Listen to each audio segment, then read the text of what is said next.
अभी तक का कुल खर्च 50 लाख। आधे राधे कुंज कामधेनु गौशाला का 156वां थी। तो आओ मिलकर गोवंश को बचाएं और अपने हिंदू धर्म को निभाएं। ऐसा इंसिडेंट हुआ है कि जहाँ एक माँ को बच्चा मिल गया, एक हमने गाड़ी पकड़ी थी और उसमें से 68 गोवंश की वहीं मृत्यु हो गई। पर आज भारत में उनकी तस्करी की जा रही है। गवर्नमेंट से मैं ये चीज अपील करना चाहता हूँ। अभी आपके पास कौन कौन सी गाड़ी है? चेहरा मेरा है, काम उनका है। गौशाला के चक्कर में जो डोनेशन आया उससे आप अपने शौक पूरे कर रहे हो। आज हिंदू के नाम से इतने क्रिएटर्स हैं, अनंत पैसा कमा रहे हैं। आज जमीन की वैल्यू मैं बताना नहीं चाहता हूँ कि ऐसे 200 आईफोन और आप सिर्फ सोशल मीडिया पर ही जय श्री राम, जय गौ माता, फलाना फलाना करते रह जाते हैं। हमारी जगह में 4 गौशाला बन गई। अगर हम सक्षम हो पाए, हर एक साल एक गौशाला का निर्माण करेंगे। आज इस पॉडकास्ट के माध्यम से महेंद्र जी है, इन्होंने 20 गौ माताओं को 1 साल के लिए गोद लिया है और मैं इनको एक चैलेंज देता हूँ कि आप भी 75 दिन का चैलेंज लें। गौ सेवा को छोड़ के आप क्या करना चाहोगे? गौ सेवा। आज के हमारे गेस्ट एक ऐसे शख्स हैं जिन्होंने यंग एज में एक अपनी मिसाल कायम की है। इन्होंने 150 दिन का चैलेंज लेके राधे कुंज कामधेनु गौशाला की स्थापना की है, जिसका उद्देश्य है गोवंश को बचाना, नंदी महाराज की आजीवन रक्षा करना और अपने यूथ को गोवंश के प्रति जागरूक करना। तो आओ मिलकर गोवंश को बचाएं और अपने हिंदू धर्म को निभाएं।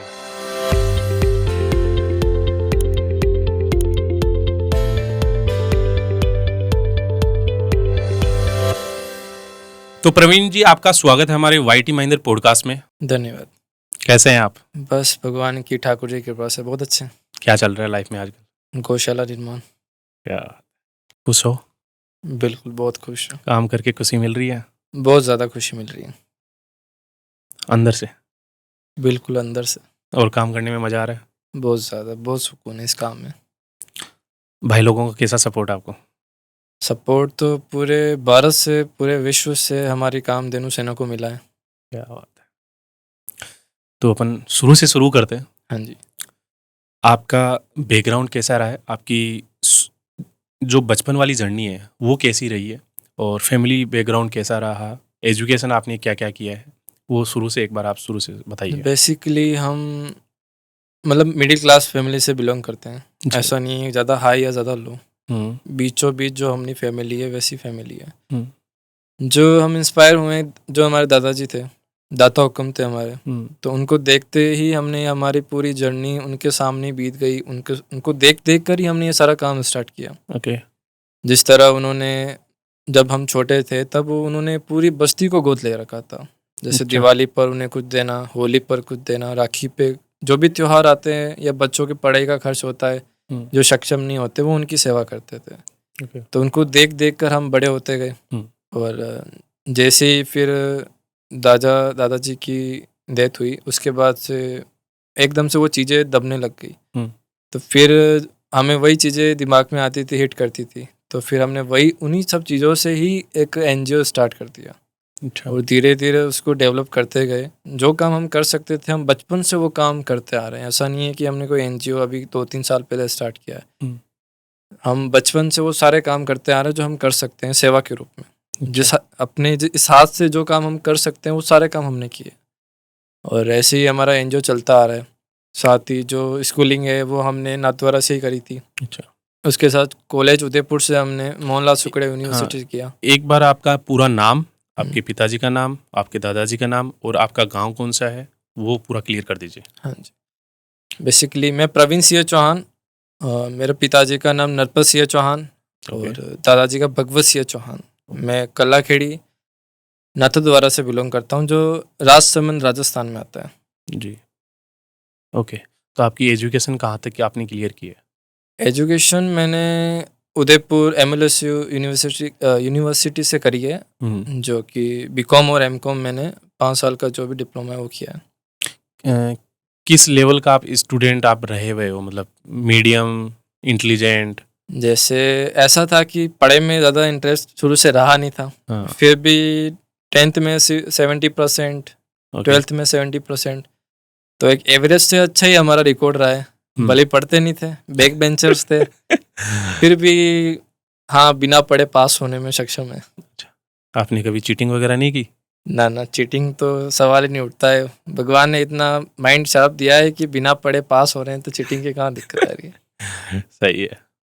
ओके। तो आपने ये BCom वगैरह करने के बाद आपने क्या स्टार्ट किया? जैसे मेरा तो कोई मोटिव नहीं था सिर्फ एक डिग्री के लिए, क्योंकि आज जो अपनी कम्युनिटी है उसमें डिग्री की बहुत महत्वपूर्णता हो चुकी है। भले वो कोई काम आ रही नहीं आ रही है। आज लोग 10,000 की सैलरी के लिए पीछे भाग रहे हैं उस चक्कर में, पर वो कहीं ना कहीं भूल चुके हैं कि आपको खुद का कुछ स्टार्ट करना चाहिए। तो मेरा माइंड सेट स्टार्टिंग से बिजनेस का ही है। मैं किसी के अंडर में काम नहीं कर सकता। मैं चाहता हूँ मेरे खुद का बिजनेस, भले छोटा सा हो पर खुद का हो। तो वही मैंने शुरू से, हमारा कंस्ट्रक्शन लाइन है तो हम उस कंस्ट्रक्शन लाइन से ही चलते आ रहे हैं। अच्छा, पिताजी का कंस्ट्रक्शन लाइन का काम है।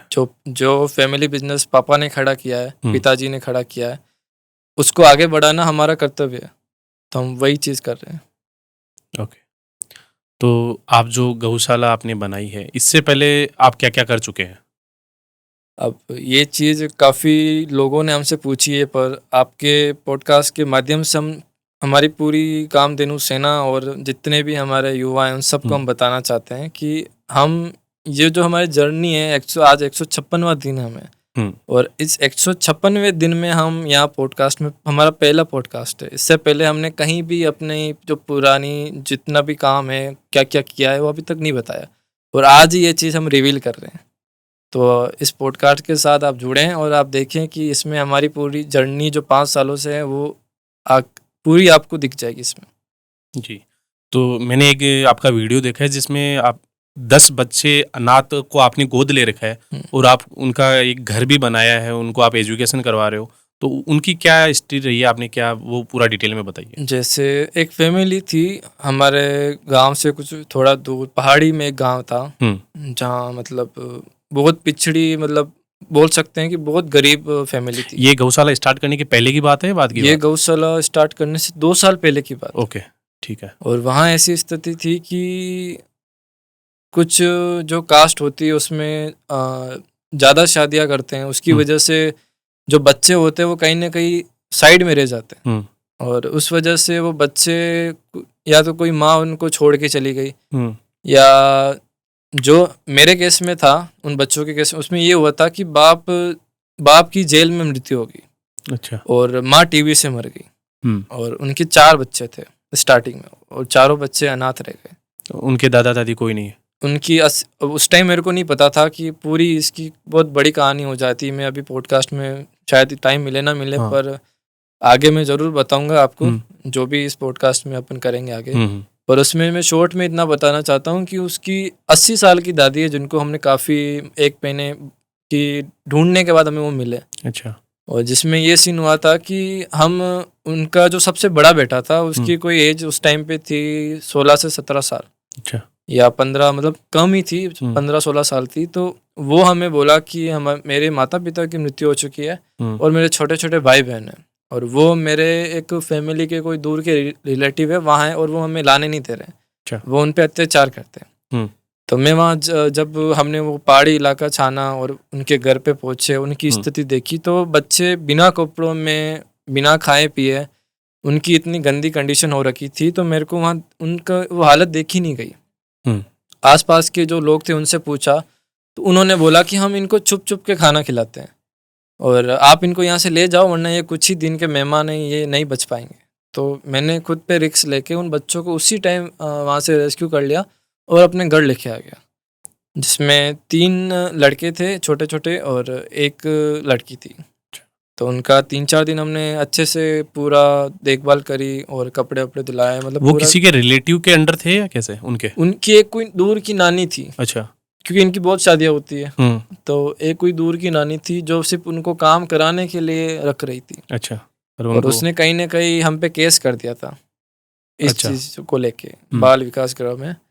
तो वो काफी टाइम से हमें ढूंढने लग गए कि कौन बेबीराज करके, बेबीराज वो नाम उन पुलिस के केसेस में दौड़ रहा था कि ये कौन है, और ये बच्चों से यहाँ से उठा के लेके चले। अच्छा। पर मैंने पहले ही दिमाग लगाया, और मैंने, आप पे केस इस टाइप का लगाया होगा भाई ये बाल शर्म करवा रहे हैं उनसे? हाँ, मतलब केस लगा नहीं था, मतलब पूरा पुलिस हमें ढूंढ रही थी।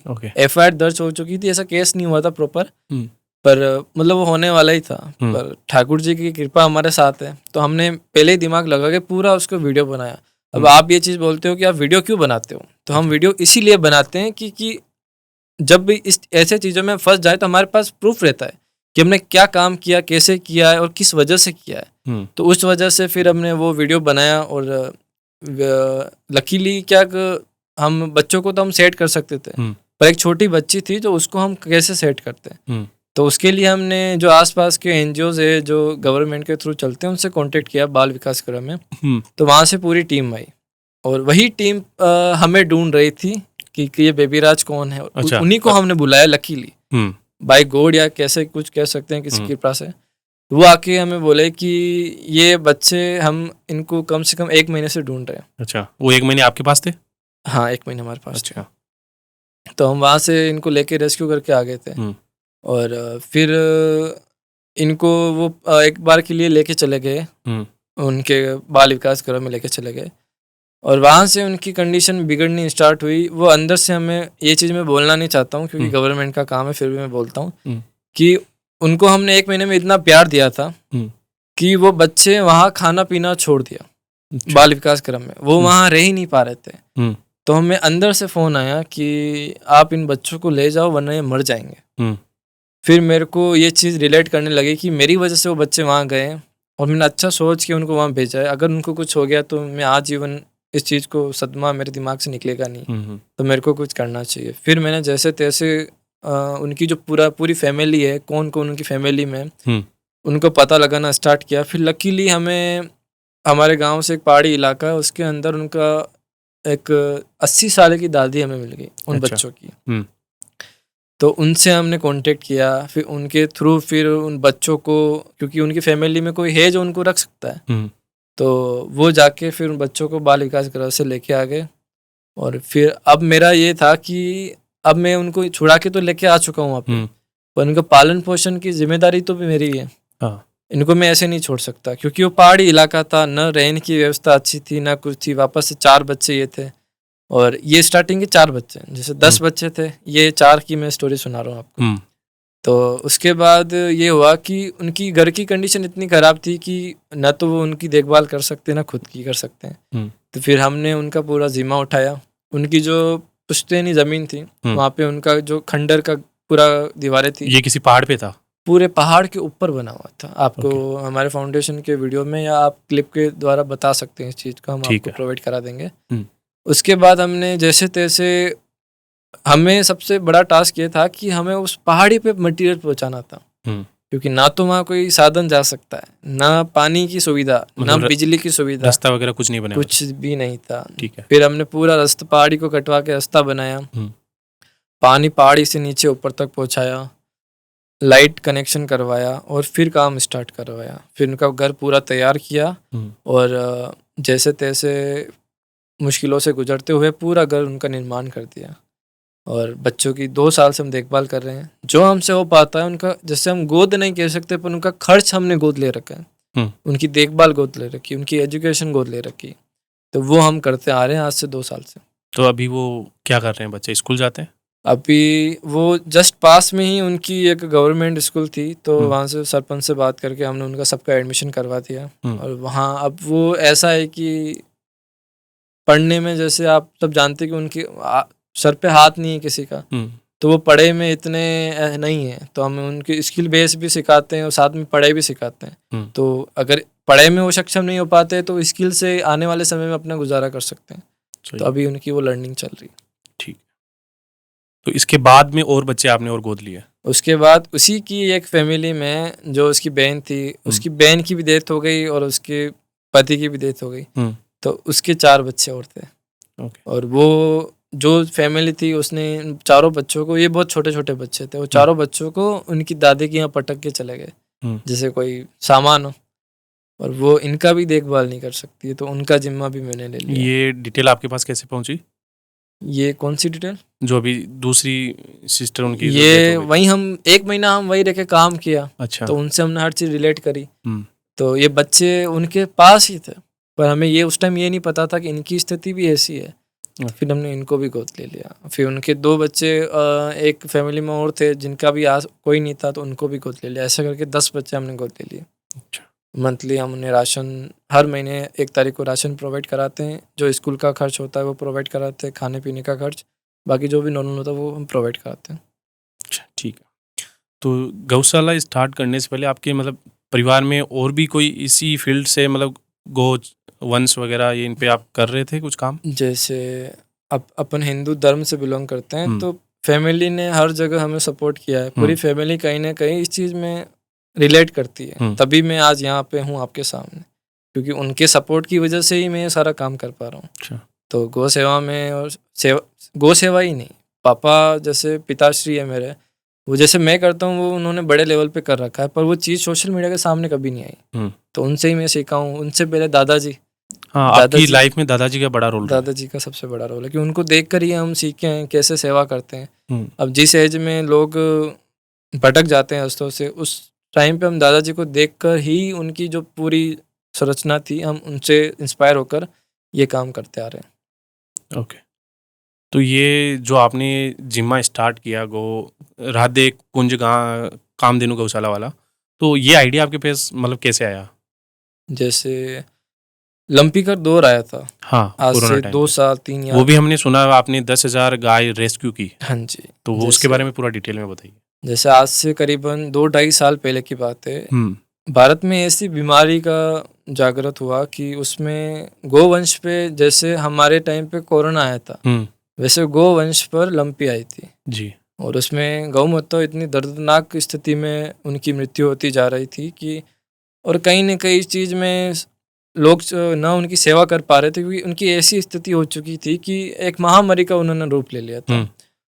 करोड़ों की संख्या में भारत में गोवंश की मृत्यु हुई थी उस टाइम पे। हाँ, काफी जगह रोडों पे मतलब गाय मरी हुई मिल रही थी, कहीं पे भी मतलब चले जाओ, ऐसे हर घर में यही हाल था। इतनी ज़्यादा गोवंश की हत्या, मतलब मृत्यु हुई थी उस टाइम पे कि हम रिलेट भी नहीं कर सकते कितनी हुई है। ऑन रिकॉर्ड में भी वो नहीं गिना जा सकता कि इतनी गोवंश की मृत्यु हो चुकी थी। उस टाइम पे हमने एक डिसीजन लिया था कि हम हमारे इलाके में हम किसी गोवंश को मरने नहीं देंगे। तो मैंने उस टाइम पहल करी, टीम तैयार करी, और उस टाइम पे हमने कम से कम 10,000 गोवंशों को ट्रीटमेंट किया। 6 लाख से प्लस हमने मेडिसिन डॉक्टरों द्वारा टीम बनाकर अलग अलग गाँव में सप्लाई करी। जो सक्षम नहीं है उनका फ्री में इलाज किया, जो सक्षम है उनसे छोटा अमाउंट लिया, और जो कोई दान करना चाहता है, क्योंकि हमारा लक्ष्य काफ़ी बड़ा था जिसमें हमें काफ़ी मेहनत लगी, और जब तक ये बीमारी ख़त्म नहीं हुई, महामारी ख़त्म नहीं हुई, 90 दिन तक हमने ये रेस्क्यू अभियान चलाया। हर जगह, हर गांव में गोवंश को हमने, जितनी गोवंश को हम बचा सकते थे बचाया, और इस बीमारी को हमने जड़ से ख़त्म किया हमारे इलाके में। मात्र 10,000 में से जो रेस्क्यू किए थे हमने, उसमें से कम 1,000 गोवंश भी हमने मरने नहीं थी, बाकी सबको हमने बचा लिया। ओके। उसके बाद में एक केस आता है, आपके एक वीडियो देखा हमने जिसमें आपने एक रोड साइड से एक पैंथर को उठाया अपने हाथ में, तो वो क्या सीन रहा था और उससे आपकी लाइफ में क्या बदलाव या कई चेंजेस आए? वो सीन ऐसा रहा था कि हम एक रेस्क्यू करके करीबन रात के 7:30 बजे के आसपास हम घर जा रहे थे। अच्छा। और हमारा जो गांव का इलाका है वो, उसमें एक पैंथर, फीमेल पैंथर है जिसने कब को बच्चे हर साल वो देती है, और कहीं वो शिकार में ऐसा नहीं है कि कहीं किसी जानवर को मार दिया, कभी ऐसा सुनने में नहीं आया। और वो शायद रोड क्रॉस कर रही थी, और उसी जगह रोड क्रॉस करते टाइम वो बच्चा रोड क्रॉस नहीं कर पाया और वहाँ फंस गया। अच्छा। अब वो माँ मतलब लाइटिंग की वजह से बच्चे के पास नहीं आ पा रही थी, और लोग देख के और डर के इधर उधर उसके पास भी नहीं आ रहे थे, क्योंकि बच्चा करीबन 5.5 महीने का था, बड़ा था। और मैं उसको देख के, जैसी मतलब मैं खड़ा था, क्योंकि मैं भी देख ही रहा था, उसके सामने से गाड़ी आई और वो सीधा गाड़ी की टायर के नीचे जाने की कोशिश करी। अच्छा। तो मेरे को ऐसा लगा, यहाँ मैंने इसको छोड़ के चला गया तो अगर इसकी डेथ हो गई तो मैं ये चीज़ मेरे दिमाग से कभी नहीं निकलेगी। भाई अपन बचा सकते थे, रिस्क लेके बचा सकते थे। तो मैंने रिस्क लिया, और लकीली मेरे को ये लगा था कि 5 महीने का जो पैंथर का बच्चा है वो कहीं ना कहीं बहुत एग्रेसिव होगा, अब आप पे वो अटैक भी कर सकता है, और माँ भी अटैक कर सकती है कहीं से देखकर, क्योंकि पूरा अंधेरा था। फिर भी रिस्क लिया, और लकीली पता नहीं उसको क्या मुझसे महसूस हुआ है, क्या हुआ, उस बच्चे ने मेरे को कुछ किया ही नहीं। अच्छा, आपने गोद में ले लिया? हाँ, जैसे मैंने उसको गोद में उठाया धीरे से, प्यार से, तो वो उसने न तो पैर हिलाए न कुछ हिलाए, आराम से वो मेरे साथ आ गया। उसको 3-4 बार उठा के फिर जो रास्ता था उस साइड हमने उसको छोड़ दिया, और एक साइड से दूसरी साइड रोड के उस साइड, क्योंकि हमें उनका रास्ता पता था। हम्म। आज से 1 साल पहले इसी जगह पे एक पैंथर के कप की मृत्यु हुई थी अच्छा। और वो चीज़ मेरे दिमाग में हिट कर गई थी। तो मैं ये नहीं चाहता था कि इस बार भी ऐसे रोड क्रॉस करते हुए इस पैंथर की मृत्यु हो जाए। तो मैंने रिस्क लेके और उसको रोड साइड से रेस्क्यू करके फिर जंगल की तरफ छोड़ दिया और साथ ही वन विभाग में भी फ़ोन कर दिया और उनको साथ ही वन विभाग की पूरी टीम हमारे पास आ गई। फिर उनको रिलेट भी करा दिया। फिर 3-4 दिन तक अभियान भी चला, उनको ढूंढा और वो कहीं ना कहीं वीडियोस में और गांव वालों से सूचना मिल गई कि 2 दिन बाद वो उसकी माँ के साथ दिख गया। अच्छा। तो हमें एक सुकून मिला कि चलो हमारे जो पहल थी वो सही गई। नहीं, बढ़िया, ठीक है। एक आपका एक वीडियो देखा था हमने जिसमें आप किसी पॉन्ड के अंदर बहुत कचरा था, उसमें एक बच्चा फंसा हुआ था गाय का, तो वो आपने रेस्क्यू किया। वो बहुत रिस्की था आपके लिए। ऐसा था कि कचरा तो था ही उसमें, पर वो ऐसा था कि बहुत बड़ा तालाब था जहाँ पर अनलीगल तरीके से प्लानिंग काटती थी जब तो सूखा था। जैसी बारिश हुई सारा पानी वहाँ भरा गया, सारे घर डूब गए और वहाँ पे एक गाय बीचों बीच फंस गई। अच्छा। और ऐसा था कि उसके अंदर नंगे बिजली के तार चल रहे थे, तो कोई जाने की हिम्मत नहीं कर रहा था। तार टूट के इसके अंदर गिरा हुआ था? हाँ, नहीं ऊपर ही था, पर अच्छा। ऐसा था कि वो करंट खींच सकता है। हाँ। पूर्ण आधे तार के खंभे पानी में थे। साथ ही पानी में ऐसे कई जानवर भी थे जो कुछ भी कर सकते हैं, क्योंकि पानी बहुत गंदा था और गले तक का पानी था। और अगर हम वहाँ 2 दिन हमने कोशिश करी कि कोई उसको रेस्क्यू कर ले, 2 दिन से वो केस हमारे पास आ रहा था, किसी ने आवाज़ नहीं उठाई, किसी ने हेल्प नहीं करी। तो मैं मेरी टीम के साथ चला गया। मैंने सोचा अब जो करना है खुद को ही करना है, तो हम इस पॉन्ड में उतर गए। एक बड़ा लकड़ी का टुकड़ा था, उसको शरीर के सामने रखा, 2 जनों ने मिलके उसको धकेलते धकेलते धकेलते गए और अंदर कुएं भी थे। अब ये भी नहीं पता था कि कुआं किस जगह, फिर भी उस लकड़ी के सहारे, बड़ा क्योंकि पानी में बड़ी लकड़ी थी वो तैरती है, तो उसके सहारे हम उसके पास पहुंचे, उसको जैसे तैसे बांधा और उसको फ्लोटिंग कर करके रोड साइड लाके उसको बाहर निकाल दिया। और वहाँ पर जो आसपास के जो भी निवासी थे वो हमें बोलते हैं कि ये आपकी गाय है। मैंने बोला नहीं, तो आप इसको बचा क्यों रहे हो? ऐसी उनकी मेंटेलिटी थी। तो ये चीज़ मैं बचाना चाहता हूँ कि हिंदू धर्म में गौ माता को पूजा जाता है, नंदी महाराज को मंदिरों में उनको एक दर्जा दिया गया है। और आप यहाँ ऐसे निवासी लोग निवास करते हैं कि हिंदू धर्म में तो आप मंदिरों में तो पूज दोगे, उनके कानों में अपनी पूरी कथा सुना दोगे, पर रियल में उनके साथ ऐसा बिहेवियर करते हैं आप, तो कहाँ भगवान आपसे खुश होंगे? भाई बचाने को वो भी बचा सकते थे, उनको भी पता था उस चीज़ का, पर नहीं बचाया। ठीक है। तो ये आपने गौशाला का जो चैलेंज स्टार्ट किया, ये किस हिसाब से स्टार्ट किया और यहाँ पे आपकी जर्नी किस हिसाब से स्टार्ट होती है? मतलब ये जो चैलेंज था, मेरी पूरी लाइफ इसने बदल दी। ओके। आज से 5 साल पहले से मैंने डिसीजन लिया था कि मैं गौशाला का निर्माण करूँगा। मेरा सपना है, मेरा ड्रीम है कि मैं एक ऐसी गौशाला बनाऊं जहां में जो भी निराश्रित गोवंश है। ओके। आपने बताया जैसे ये दादाजी का सपना था, उसको आपने निरंतर आगे बढ़ाया। हाँ जी, हाँ ओके, जी। जैसे उनका सपना था, क्योंकि वो भी गौ सेवा करते थे, वो सारी सेवाएं करते थे, तो हम भी सिर्फ गौ सेवा नहीं करते, सारी सेवाएं करते थे। पर गौ सेवा की स्थिति भारत में बहुत बिगड़ी हुई है, तो हमने उसका स्टेप लिया कि हम इसको आने वाले समय में पूरा चेंज करेंगे। ये आपको कब लगा भाई ये अपन को करना चाहिए? आपने कहीं ऐसी कोई चीज़ देख ली या ऐसा कोई इंसिडेंट आपके साथ हो गया हो, तब आपको जाके लगा भाई ये मुद्दा हम उठाते हैं? क्योंकि हम बचपन से देखते आ रहे हैं कि आपको भी पता है कि रोड साइड आप कहीं भी जाएंगे तो आपको रोड साइड गोवंश दिख जाएंगे। हाँ, कहीं ना कहीं एक्सीडेंट हुआ भी मिल दिख जाएगा आपको। और सबसे लोग आज कुत्ते तो पाल लेंगे, पर गायों को नहीं पाल पाएंगे। एक गाय का खर्च ज्यादा नहीं आता है, अगर वो कुत्ते का ज्यादा आता है। कुत्ते का ज्यादा आता है, कुत्ते का हजारों के रूप में। आप उन कुत्तों को मांस खिला रहे हैं, पेडिग्री खिला रहे हैं, ये खिला रहे हैं, उसमें मांस ही होता है। और आपको सिर्फ सूखा चारा एक गोवंश को खिलाना है, 1000 का खर्च से ज्यादा आपका महीने के उसमें नहीं आता है।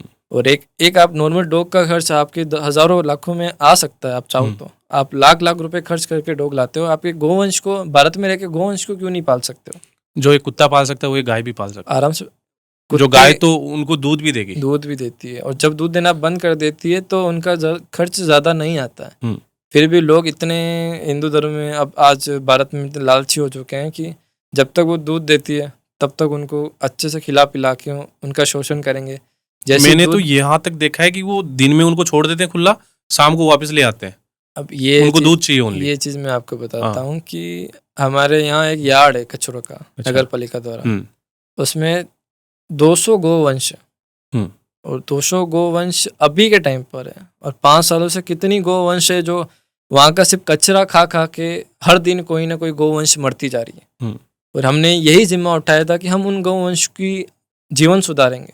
आने वाले समय में गोवंश को उस चीज़ को रिलेट करके जो उनकी बीमारी है उस जड़ से मिटाएंगे।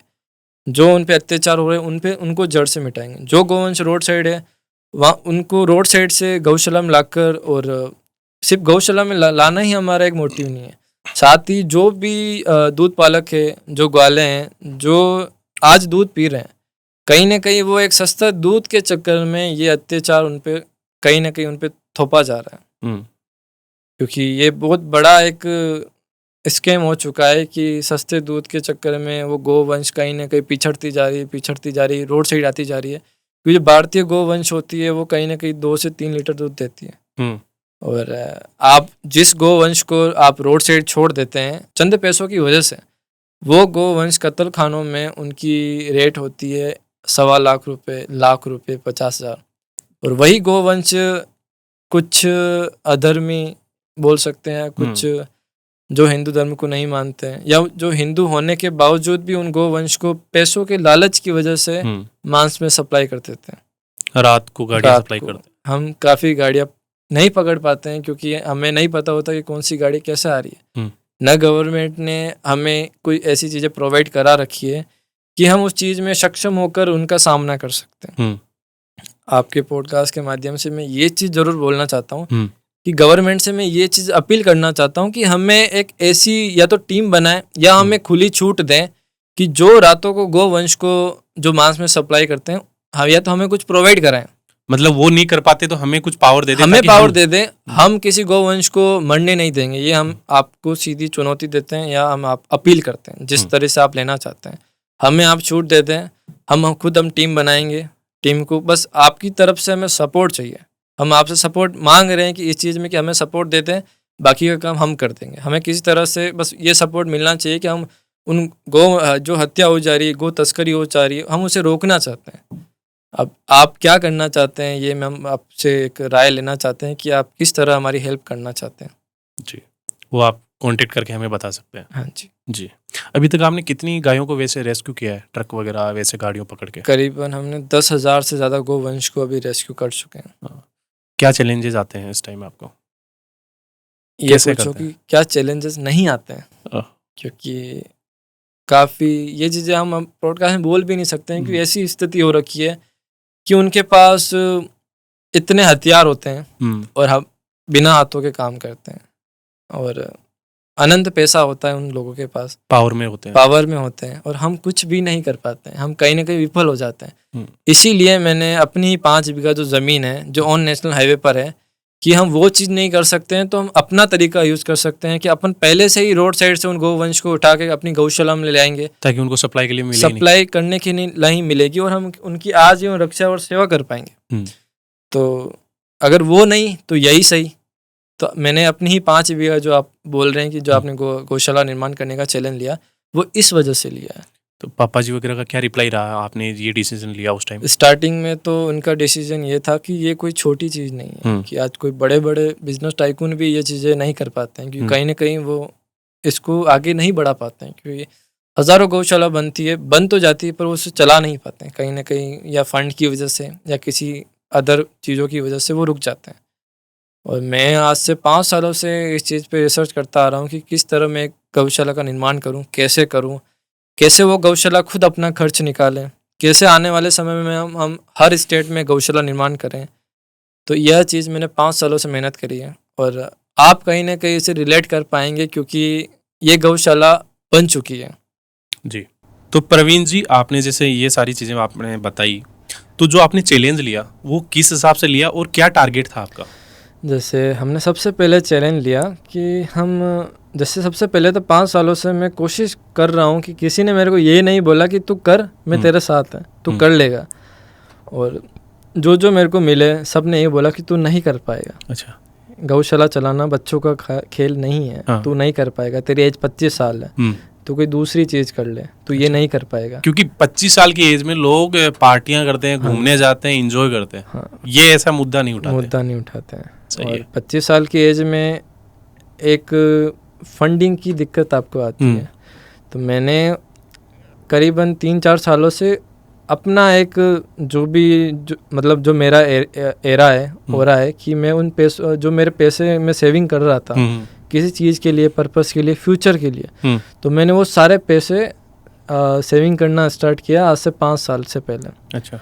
और करीबन 6-7 लाख रुपए मैंने सेव किए और मैंने बोला अब मेरे को गौशाला स्टार्ट करनी है। अच्छा। पहले मैंने ये नहीं सोचा था कि मैं इतनी बड़ी गौशाला बनूंगा। अच्छा। पहले मैंने छोटा सा सोच के स्टार्ट किया। हाँ, 5-6 लाख का बजट था कि स्टार्ट तो करूँ मैं, बाद में देखा जाएगा, भगवान ने जो चाहा हम करते रहेंगे। सही है। तो मैंने, क्योंकि हमारा ये पहले मैं गौशाला यहाँ नहीं बना रहा था, अपनी ज़मीन पे नहीं बना रहा था, मैं पहले ढूंढ रहा था कि गोचर की ज़मीन हमें मिल जाए तो हम वहाँ बना देंगे। सही। पर वो गोचर की ज़मीन हमें कहीं ना कहीं लोग का, एक तो काफ़ी लोगों ने कब्जे कर रखे हैं, तो उनमें इशू, फिर काफ़ी इंक्वायरी करनी पड़ती, उनमें इशू, और कहीं ना कहीं उसमें हम सक्षम नहीं हो पा रहे थे। और फिर उसके लिए भी कहीं ना कहीं पावर चाहिए था। कहीं ना कुछ चीज़ में काफ़ी हमसे, क्योंकि ज़्यादा कोई एज नहीं है मेरी, तो उसके बाद सीन ये हुआ था कि मेन सीन ये हुआ था नेशनल हाईवे पर 5 बीघा की ज़मीन पर गौशाला बनाने का, क्योंकि एक हमने गाड़ी पकड़ी थी। अच्छा। जिसके अंदर 70 गौवंश थी। अच्छा। एक गाड़ी की कैपेसिटी होती है 30, मुश्किल से 30 गौवंश, उसमें 70 गौवंश को पकड़ रखा था। ओके। उनके हाथ पैर बांध के उनको रख रखा था। जो हमारे आसपास की गौशाला है, हमने जैसे तैसे उनको वहाँ पहुँचाने के लिए हम रवाना करी, और उसमें से 68 गौवंश की वहीं मृत्यु हो गई, दम घुटने की वजह से। गाड़ी के अंदर ही आधे से ज़्यादा पहले ही मर चुके थे, क्योंकि उनका दम घुट चुका था। ओके। क्योंकि उनके हाथ पैर बांध के उनको बस ऐसा फेंक दिया था जैसे कोई कचरे का डब्बा हो।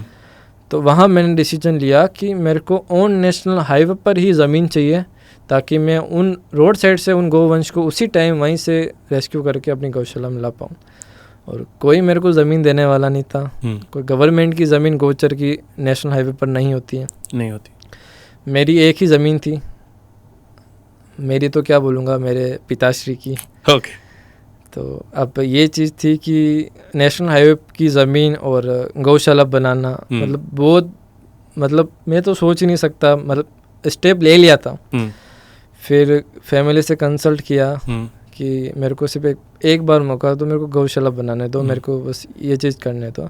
तो कहीं कहीं फैमिली मेरे को इस चीज़ में सपोर्ट करती है, इसीलिए उन्होंने बिना ज़्यादा कुछ किए, हाँ स्टार्टिंग में मना किया था, क्योंकि ये चीज़ कोई 25 साल के युवा की नहीं है, क्योंकि इसमें सदियाँ बीत जाती है गौशाला चलाने में।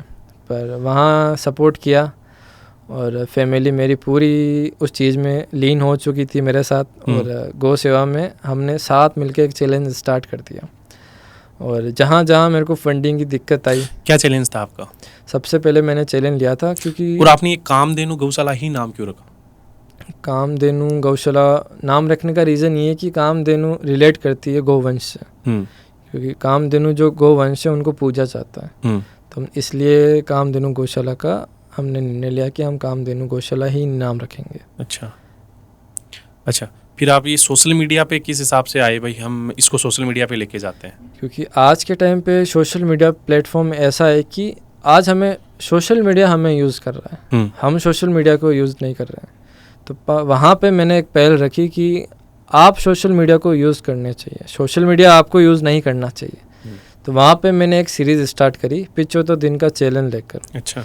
मैंने एक पेज बनाया कामधेनु गौशाला का, और फिर लग गया। और आज हमें उस चैलेंज का, सबसे पहले जो चैलेंज लिया था हमने 75 दिन का लिया था। अच्छा।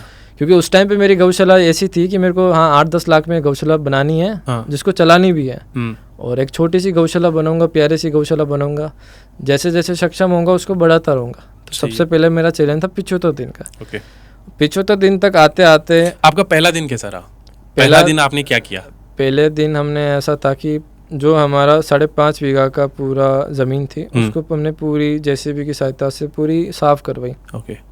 क्योंकि काफ़ी रश था, झाड़ियाँ थी, पेड़ थे, तो हमने सब जहाँ हमने सेटअप पूरा तैयार करना था शेड का, वो हमने पूरे साफ़ सफाई कराई। और वहाँ से हमारा काम स्टार्ट हुआ डे और 1। पहले दिन से आपने शूट भी स्टार्ट किया? पहले दिन से मैंने ये नहीं सोचा था कि मैं सीरीज स्टार्ट करूँगा। अच्छा। पर जैसे फर्स्ट दिन डाला, सेकंड दिन डाला, आपने पहले वीडियो में क्या बताया जनता को, वो बताइए मुझे। पहले दिन में ही हमने यही चीज़ रखी थी कि उस टाइम पे बोलने में कच्चे थे। अच्छा। बोली कच्ची थी क्योंकि एक्सपीरियंस नहीं था बोलने का। फिर भी जैसे जैसे बोला पर लोगों ने वहाँ रिलेट कर दिया। रिलेट ऐसे किया, स्टार्टिंग में लोगों ने मजाक उड़ाया। अच्छा। कि एक सोशल मीडिया के लिए कर रहा है, हाँ। ये इसके लिए कर रहा है, फेम पाने के लिए कर रहा है, पैसों के लिए कर रहा है, पैसों के लिए कर रहा है। पर उन्हें ये नहीं पता था कि जो नेशनल हाईवे पे ज़मीन थी, अगर हम उस ज़मीन को ही बेच देते तो हमारी पुश्तैनी 2-3 पीढ़ियाँ निकल जाती सिर्फ ब्याज के पैसे खाते खाते। पहले वीडियो में क्या मैसेज था वो एक बार बताएंगे मुझे? क्या मैसेज दिया आपने वीडियो में? सबसे पहले हमने जो हम स्टार्ट करते हैं कि आज का हमें सबसे पहले ये चीज़ कि हमने हर चीज़ क्लियर रखी कि वीडियो में स्टार्ट करते ही आज का कुल खर्च स्टार्ट में 25,000 का खर्च आया जो हमने मटेरियल इकट्ठा किया था। उसके साथ हमने बोलना स्टार्ट किया आज का कुल खर्च 25,000 रुपये। आज राधे कुंज कामधेनु गौशाला का पहला दिन। मैं Praveen Singh Chauhan, founder of Babyraj foundation. मैं गौशाला का निर्माण करने जा रहा हूं जिसका उद्देश्य गौ वंश को बचाना, नंदी महाराज की आजीवन रक्षा और सेवा करना है और अपने यूथ को गौ सेवा के प्रति जागरूक करना है। तो आओ मिलकर गौ वंश को बचाएं और अपने हिंदू धर्म को निभाएं। ये मेरी हर वीडियो में ये लाइन आती है। ये लाइन है, यही लाइन आती है। उसके तो बाद ये आपका पहला मैसेज था? पहला ही मैसेज था। एक दिन रिलेट नहीं कर पाया, 2 दिन रिलेट नहीं कर पाया। पहले दिन कितने व्यूज आए होंगे आपके? पहले दिन की 3-4 हज़ार से मिनिमम आए थे। और कमेंट कैसे थे? कुछ नेगेटिव, कुछ पॉजिटिव। ओके। ऐसे ऐसे सीरीज बढ़ती गई। और ऐसा जो हमने, ये चीज़ मैं आपको खुली बोलना चाहता हूँ कि जो हमने चैलेंज लिया था, आज तक भारत में ऐसा चैलेंज किसी ने नहीं लिया होगा। क्योंकि जो चैलेंज हमने लिया है, हमने सबसे पहले चैलेंज को 75 दिन तक बिना रुके तन मन और धन से काम किया है। लोग चैलेंज लेते हैं जिसमें वो किसी एक चीज़ को पकड़ के चलते हैं, पर हमने हमारी उस टाइम जो चैलेंज चल रहा था वो चल रहा था जिम का। हाँ जी, 75 डे चैलेंज। हाँ। उसी को हमने करके कन्वर्ट करके गौशाला में बदल दिया, जो आज तक किसी ने नहीं लिया था, किसी ने सोचा भी नहीं था। क्योंकि ये चैलेंज ऐसा है कि जिसमें आपका तन, मन और धन तीनों लगता है और इतना लगता है कि आप उस पर अंदाज़ा नहीं लगा सकते हैं। आज के दिन मेरी टोटल गौशाला की कॉस्टिंग 50 लाख से ऊपर आ चुकी है। ये तो अच्छा है कि हमारा फील्ड कंस्ट्रक्शन का है। अगर यहाँ कोई दूसरा कर रहा होता तो वह आराम से 80 से 90 लाख तक पहुँच जाता। ओके। तो आपको कब लगा जब एकदम पॉजिटिव रिस्पॉन्स आया आपको? कौन सी डे? जैसे 75 दिन तक तो हमारे साथ लोग जुड़े थे पर ज़्यादा नहीं जुड़ पाए थे, क्योंकि हमारे साथ लोग जुड़े थे उस टाइम पे 46,000 लोग जुड़े थे और इतना हम रिलेट नहीं कर पाए। दिन में 46,000। हाँ, 46,000। और फिर जैसे ही 75 से हमने चैलेंज को बढ़ा के 105 कर दिया, मतलब 100 कर दिया था। 100 किया। उस 100 के दिन में हमारे 2 वीडियो ऐसे रिलेट किए क्योंकि हमने एक कॉन्सेप्ट को चेंज कर दिया। हमने ये डिसीजन लिया कि गोवंश को तो हम गोद ले ही रहे, ये हमारा काम है। अच्छा, ये मैंने पूछना भूल गया, आप किस हिसाब से चैलेंज ले रहे थे? भाई कितनी फॉलोअर पे वो देखा था, भाई इतने फॉलोअर पे हम एक गाय गोद लेंगे? ये हमने पहले स्टार्ट नहीं किया था। अच्छा। पर 75 दिन के बाद जब लोग हम रिलेट नहीं कर पा रहे थे तो हमने ये सोचा कि गोद तो हमें लेनी है, तो हम इसको कुछ सोशल मीडिया के थ्रू ही कुछ ऐसा करें, उनको ही चैलेंज देते हैं, उनको ही चैलेंज दे देते हैं। हाँ। तो यहाँ हमारा टर्निंग पॉइंट था। ओके। और जो हमने वीडियो बनाई थी उस टाइम पे वो गई थी, अभी हाल चल रही है वो 34 मिलियन के आसपास। ओके। और उसमें हमने चैलेंज दिया था कि प्रति 1000 फॉलोअर्स पर हम एक गोवंश को गोद लेंगे और उनकी आजीवन रक्षा और सेवा करेंगे अपनी गौशाला में लाकर। ओके। और वहाँ से हमारा टर्निंग पॉइंट चेंज हुआ। सिंगल रील से हमारे साथ 800 के फॉलोअर्स गेन हुए, सिंगल रील से। क्या रिएक्शन था आपका उस टाइम? क्या खुशी का ठिकाना नहीं था कि जो मकसद में सिंगल रील से 800 के फॉलोअर्स बहुत होते हैं, किसी सेलिब्रिटी के नहीं आएंगे। 800 के बहुत ज़्यादा। तो इतना प्यार मिला आपको? बहुत प्यार मिला। उसके बाद टर्निंग पॉइंट आया और उसके बाद आज के दिन हमने वो चैलेंज को, क्योंकि अब चैलेंज हमारा 75 दिन का था। अच्छा। और 100 दिन में आपने क्या क्या कर लिया था गौशाला में? जैसे ये था कि हमारी गौशाला पहले छोटी थी, 75 दिन में जैसे जैसे लोग जुड़ते गए, चैलेंज बढ़ता गया, तो हमने गौशाला को बढ़ाते रहे, एक्सपेंड करते गए, बढ़ाते रहे। जो शेड 50x50 का था, अच्छा। उसको 80x80 का किया, हम्म। फिर 100x50 का किया, फिर 150x50 का किया। इसीलिए वो हम चैलेंज बढ़ता गया और हमारा काम बढ़ता गया और वो चैलेंज आज फाइनली जाके 150 पे खत्म हुआ। हाँ 150 पे ख़त्म कर दिया हमने। एक मुख्य शेड तैयार कर दिया। और आपको मैंने बताया कि हमारे गांव में पैंथर की समस्या है, तो हम ये रिस्क नहीं ले सकते हैं कि उनको हम बिना तारबंदी के रखें। तो पूरी गौशाला का अभी भी हम तारबंदी का काम चल रहा है, जो जन्माष्टमी से पहले, मतलब जन्माष्टमी को अभी कुछ दिन बचे हैं, मतलब कुछ वीक बचे हैं, तो उससे पहले हम पूरा प्रॉपर काम स्टार्ट ख़त्म कर देंगे, तारबंदी कर देंगे, बाड़े तैयार कर देंगे और जो भी बेसहारा गोवंश जो हमने लक्ष्य लिया है उसको हम रोड से रेस्क्यू करना स्टार्ट कर देंगे। अच्छा, अपनी गौशाला में अभी कितनी गायों की कैपेसिटी है? अभी हमारी गौशाला में अगर गोवंश को एक आराम से रखा जाए तो 500 से 600 गौ माताओं को हम इस गौशाला में रख सकते हैं। अभी गौशाला में कितनी गाय है? अभी जैसे जो दूध पालकों द्वारा छोड़ दी गई थी, जिनको हम बांध सकते हैं शेड के अंदर, क्योंकि जो निराश्रित गोवंश जो रोड साइड है उन्हें हम बांध नहीं सकते हैं। उनको अगर बांधते भी है तो वो खाना पीना छोड़ देती है। तो वो डेली 50 से 60 गोवंश डेली रोड साइड से आती है। हम उन्हें अच्छा खाना, अच्छा मील प्रोवाइड करा देते हैं और रात के समय में वो वापस से गौशाला से बाहर चली जाती है। अच्छा, हम उसी का वेट करें। जैसे तारबंदी होती है उसके बाद किसी भी गोवंश को हम बाहर नहीं जाने दें, अंदर ही खुला आराम से हमने सेटअप भी 5.5 बीघा में ऐसा कर रहे हैं कि वो खुली रहेगी। अलग अलग शेड बन जाएंगे, बाड़े बन जाएंगे, हम बांध के नहीं रखेंगे। आराम से वो आजीवन उसके अंदर खुशी खुशी रहेगी। ओके, तो अभी जो 150 मतलब 150 दिन हुए थे, उस दिन आपने कितनी गाय मतलब अडॉप्ट की थी वहाँ पे? जैसे हमने मुख्य जो हमारी गाय थी जिसको एक दर्जा मिलना चाहिए, जिसको पूजना चाहिए, जैसे पूजना तो सभी को चाहिए, पर एक परिवार में दादी होती है तो अब उनको कैसे रिलेट करते हैं, वैसे ही हमने एक रोड साइड से हमने कुछ गोवंश को आज से 3 महीने पहले रेस्क्यू करी थी, जो किसी जिसको देखते ही ऐसा एक अंदर से फीलिंग आती है कि एक वीडियो देखा था मैंने, जो गाय आपके पास आके चिपक जाती है वो, हाँ जी, वो वाली। वो हमारे 4 महीने से वो एक गोवंश है जो रोड साइड से है, जिनको मतलब उसकी स्थिति ऐसी होती है कि जब दूध देते हैं तब तो पकड़ लेते हैं। अच्छा। जैसे दूध देना छोड़ते हैं तो रोड साइड छोड़ देते हैं। तो वो 5 महीनों से इसको कह सकते हैं हमारी सेलिब्रिटी गौ माता,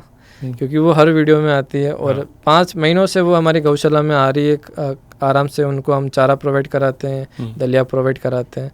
तो उनसे एक ऐसा अटैचमेंट हो चुका है कि वो मेरे अलावा किसी को अपने पास आने तक नहीं देती है। ये उनका एक प्यार होता है कि मैं आप वीडियो में भी देखा होगा कि हम उसके नीचे से भी निकलते हैं, कुछ भी करते हैं, वो कुछ भी रिस्पॉन्स नहीं करती है। वहीं कोई दूसरा उनके पास आ जाए तो उसका मुश्किल है। तो ऐसा कि आप प्यार करोगे वो आपको अनंत प्यार करेगी, बस आपको प्यार करना आना चाहिए। अच्छा, ठीक है। अभी आपकी टीम में कितने मेंबर है टोटल? आप सही बताऊं तो मैं अकेला लड़ रहा हूँ। अच्छा, आज भी मेरे को आज 150 दिन हो चुके हैं। फैमिली को अलग साइड में रख के तो मैं आज अकेला लड़ रहा हूँ। अच्छा, और सपोर्टिव बंदे? फैमिली, सिर्फ फैमिली और मेरी कामधेनु सेना। तो मैं तहे दिल से मेरी कामधेनु सेना को धन्यवाद करना चाहता हूँ कि उन्होंने इस 150 दिन में मेरा सपोर्ट किया, मेरे साथ खड़े रहे, कि आपकी वजह से ही हम यहाँ खड़े हैं और मैं आज यहाँ बैठा हूँ। धन्यवाद। शुक्रिया मेरी तरफ से भी। ठीक है। अभी कुछ दिन पहले आपने एक मुद्दा उठाया था, यार्ड वाला। ये चीज़ मैं आपको ज़रूर बताना चाहूँगा कि मैं आपको बोल रहा था कि कामधेनु सेना तैयार करो, फिर सोशल मीडिया का सही यूज़ मैं आपसे करवाऊँगा। तो आज से 3 साल से पहले से जो भी कचरों के यार्ड है, जहाँ नगर पालिका द्वारा पूरी सारी सिटीज़ का कचरा, गाँव का जो भी कचरा होता है वो वहाँ आता है। और वहाँ ऐसी स्थिति होती है कि पूरा खुला होता है। वहाँ जो भी गोवंश होती है 200-300 गोवंश वहाँ आपको कचरा खाते हुए मिल जाएगी। और ये स्थिति मैं 3 साल से देखता आ रहा हूँ, पर मैं कहीं ना कहीं दब चुका था प्रेशर से कि हम कुछ कर नहीं पाते थे। तो मेरे को एक पूरी अपनी सेना चाहिए थी। अच्छा। और आपको पता ही है कि आज हमारे पास 22 लाख कामधेनु सेना है। 22 लाख लोग हमारे साथ जुड़ चुके हैं। अब डरने की जरूरत है ही नहीं। अब डरने की कहाँ ज़रूरत है, अब लोगों को डराने की ज़रूरत है जी। तो हमने 150 दिन ही चैलेंज और एक चेतावनी दे दी नगर पालिका को कि वो आपकी जो यार्ड मैंने देखा था वो कवर नहीं था, कवर नहीं था, कहीं से भी गाय आ रही है, कचरा आ रही है, गेट पे गार्ड नहीं था, गेट टूटा हुआ था। तो 2 दिन में ही हमने एक ऐसी अपील करी या चेतावनी समझ सकते हैं कि अगर आपने गार्ड नहीं बिठाया और ये गेट नहीं लगा तो हम एक्शन मोड में आ जाएंगे। तो दूसरे दिन ही आज की वीडियो में आप देखना 156वें दिन पर आज वो गेट पूरी तरह से लग चुका है। ये बात कलेक्टर साहब तक पहुंची। मैंने सुना कलेक्टर साहब भी आपसे मिलने आए थे। हाँ, अब मिलने तो क्या बोल सकते हैं कि वो पंचायत में कहीं हम मतलब हमारे वाई मीडिया बात आई कि वो आते ही उन्होंने जो मुद्दा हमने उठाया था सीधा उस मुद्दे पे उन्होंने बात करी कि ये जो मुद्दा चल रहा है सबसे पहले वो काम करो। तो मैं कलेक्टर साहब का तहे दिल से धन्यवाद करता हूँ कि आपने इस मुद्दे पे बात उठाई और उन्होंने सीधा अभी सुनने में आया हमें अभी तक जब गेट लगा है अब हम कुछ दिन से वहाँ नज़र डालेंगे, देखेंगे कि कब तक वो पूरा काम होता है नहीं होता है। अगर नहीं होता है अभी तो हमारे नज़रों में कि हो रहा है, अगर बीच में रुक भी जाता है तो हम वापस से आवाज़ उठाएंगे और चेतावनी वापस देंगे और एक्शन मोड में आ जाएंगे। तो उन्होंने एक बार बोल तो दिया है कि जो गौशाला की जब टूटी फूटी बाउंड्री है उसको वापस से काम स्टार्ट किया जाए। गेट तो लग चुका है तो एक बार के लिए गौवंश अंदर नहीं जाएगी। तो कामधेनु सेना की वजह से 200 से 300 गौवंश जो इतने सालों से वहाँ पे कचरा खा रही थी अब वो कचरा नहीं खा पाएगी और कचरा नहीं खा पाएगी तो धीरे धीरे कुछ जो गौवंश है उसमें से जो हाल ही में वहाँ पे जाना स्टार्ट की वो बच जाएगी।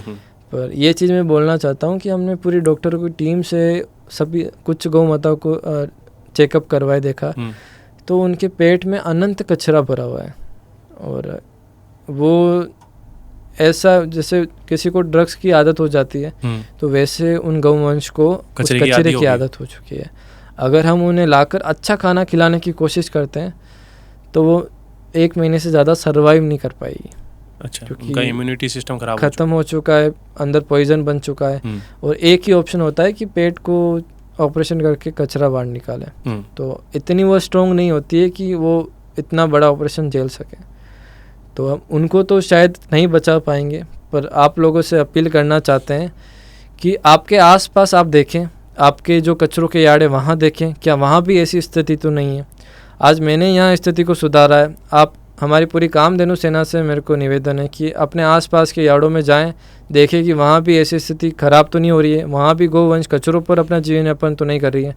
आवाज़ उठाएं क्योंकि आप एक हिंदू धर्म से बिलोंग करते हैं। आपको गौ माताओं को पूजना चाहिए, उनकी सेवा करनी चाहिए जो मंदिरों में की जाती है। वैसे रियल मायने में आप करेंगे तो कहीं ना कहीं भगवान आपसे रिलेट करेंगे। मैंने ये सुना है कि अगर गाय माता की जो हम पूजा करते हैं, ध्यान रखते हैं, उसके बाद मंदिरों में जाने की जरूरत नहीं पड़ती। अब आप हिंदू धर्म में आपको भी पता है कि गौ माताओं में सारे देवी देवता विराजमान हैं कि वो दर्जा दिया गया। फिर भी लोग आज वो दर्जा उनको पता है उसके बाद भी वो उनका शोषण करते हैं।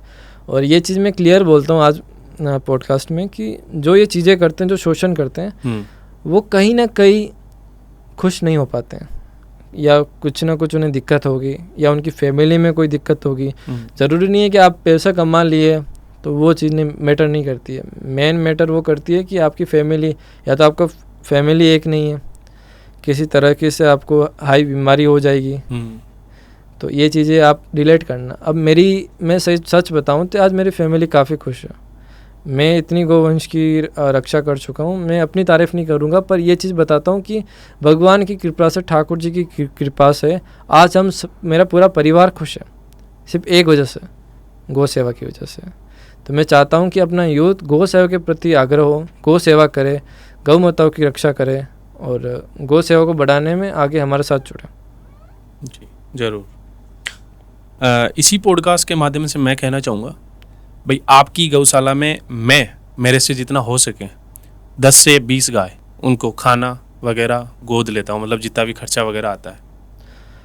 तो मैं तहेल दिल से हमारे भाई का अभिनंदन करना चाहता हूँ कि उन्होंने इस चीज़ में हमें साथ रिलेट किया। क्योंकि ये चीज़ आप अब देखिए कि इस पॉडकास्ट के माध्यम से 20 या 30 गोवंश को आजीवन एक आश्रय मिलेगा इनके द्वारा हमारी गौशाला में। तो मैं आशा रखता हूँ कि आप जिस तरह हमें सपोर्ट किया है, आप हमारे भाई साहब को भी सपोर्ट करें, पॉडकास्ट को देखें, ज़्यादा से ज़्यादा सपोर्ट करें और इनको भी फॉलो करें, क्योंकि ये 20 गोवंश का मतलब कोई नॉर्मल चीज़ नहीं है। अब इन्होंने 20 गोवंश को गोद लिया है, तो आप कितनी गोवंश को गोद लेना चाहते हैं हमारे साथ जुड़ के, हमें ज़रूर बताएं। जी ज़रूर। मतलब आप अगर खुद नहीं ले सकते तो भाई के थ्रू इनकी गौशाला में आप गोद ले सकते हैं जितनी आपकी कैपेसिटी है। मजबूरी नहीं है, जिसका मन है वो ले सकता है। 1 गाय ले सकता है, 2 गाय ले सकता है, या अगर आप कुछ भी हेल्प नहीं कर सकते तो भाई को फॉलो करके गोवंश को आप बचा सकते हैं। तो प्रवीण जी, जैसे सारी बातें हो ही गई, आपकी लाइफ की जो अभी जर्नी अभी तक हुई है उसमें कुछ ऐसा इंसिडेंट हुआ है जो जिंदगी भर आपको याद रहेगा?